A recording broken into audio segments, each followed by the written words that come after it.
Let me welcome to the stage for our next and final skucon story, the one and the only Kirby Hasseman.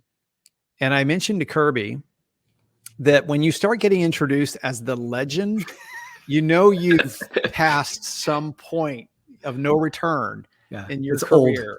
But for those that don't know Kirby Hasseman is one of the most inspirational teachers in the industry. He hosts podcasts, he writes articles, he runs a distributorship. Friend to everyone is Kirby Hasseman. And Kirby, I'm going to leave it to you. Thank you for joining us to share a common skucon story with us today. Man, thank you, Bobby. I appreciate that. I want to give a shout out to David Schultz, who gave me this shirt, the shirt off his back. After I gave the shirt off my back to someone else at a SKU camp. It's a skucon story for another day. But today, I want to talk about the time that we got our dream client, then we lost our dream client, and why we were so happy about it. This was several years ago, and so we learned a lot of lessons through this, and I hope you learn a couple of them along the way too. So we had a client, it was a bigger organization that we were getting nibbles from. We were getting little pieces of orders here and there. I think many of you can probably appreciate that, where you're like, man, if I could just get all of their business, it would really change my business. So at one point, this particular client, they were happy with what we were doing on the little nuggets. So they reached out and said, look, can you set up a company store for us? Can you take over all of our merch?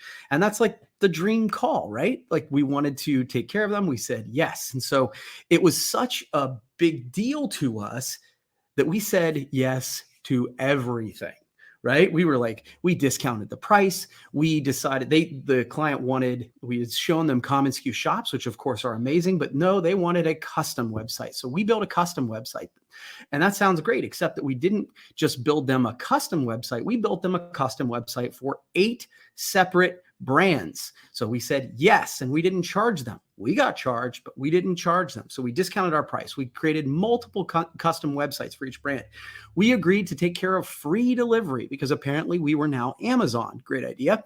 And we even broke up the POs. This was my favorite, when essentially, because they wanted these things to be delivered faster, right? They said, look, if something gets shipped from a different location and it doesn't all get to the decorator at the same time, tell the decorator to just do the ones that they got, send them to us, and then do the rest.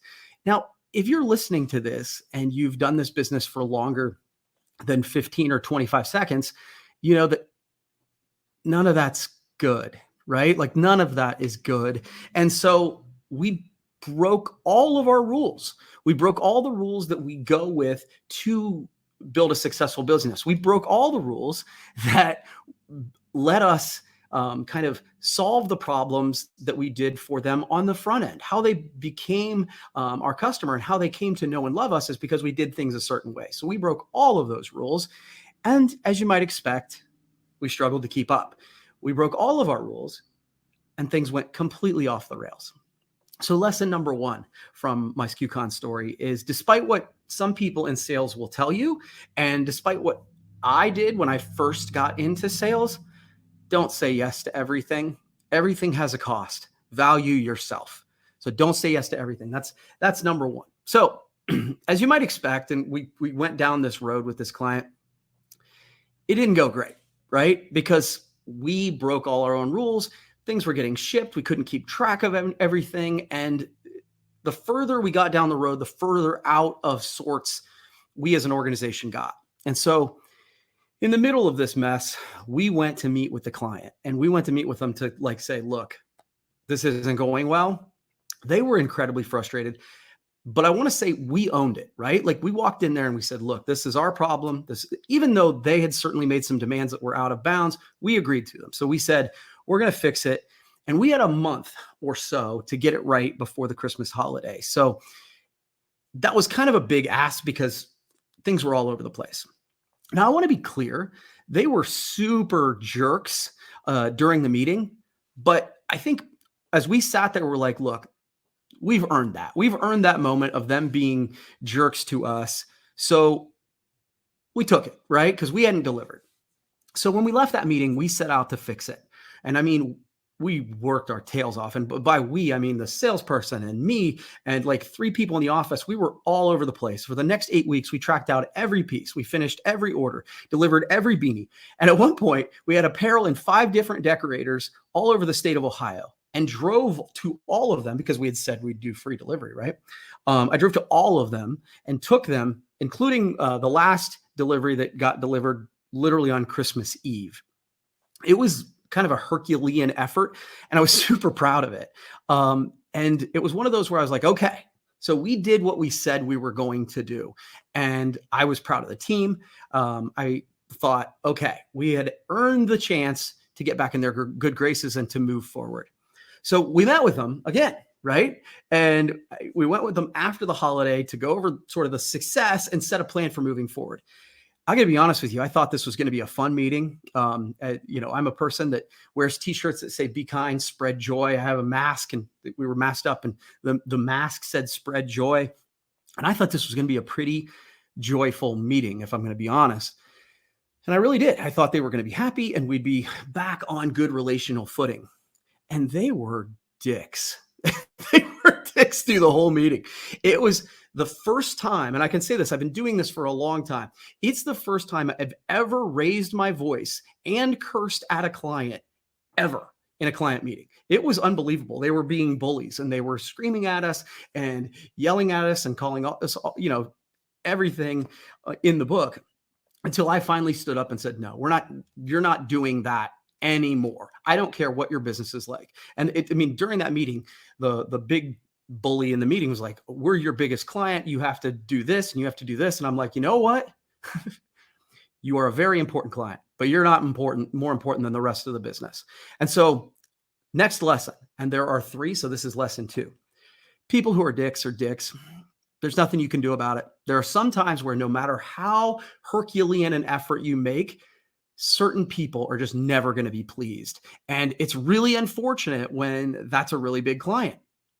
So we left that meeting frustrated, but to be honest with you, I was like, I had committed to the team that we're going to prove that we can do this job and do it well. Honestly, I wanted to prove it to the client, but I really wanted to prove it to our team. We were up to the task.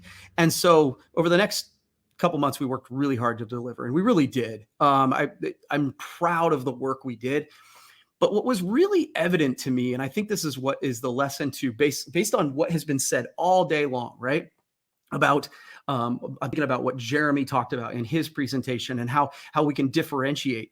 We worked really hard not only to do the things that the client asked us to do, but we worked hard to provide creative solutions and different logos and different creative selections. And they were not interested in any of that. They weren't interested in any of the creativity we offered, any of the value we provided. They were not interested, and I think this is really important, at any of the things that we were actually really good at. They just wanted their jackets at a cheap price.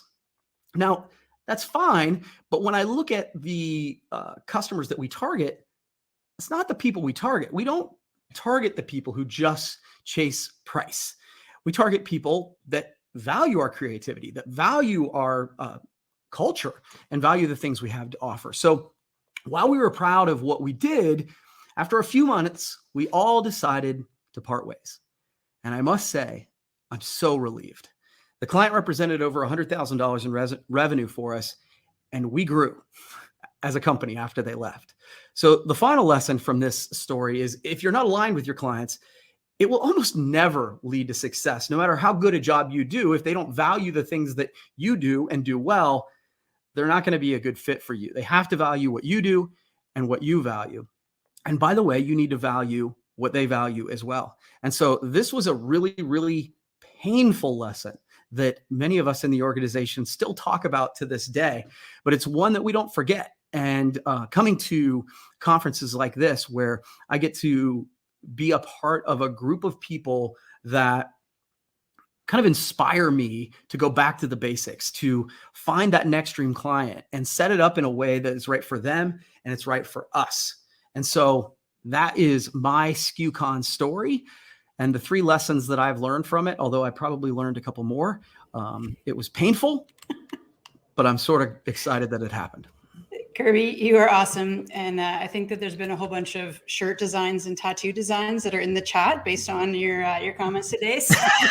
Oh, I can't wait to go back and check that out. So thank you so much. Appreciate you being here. You're awesome. Thanks. Love you.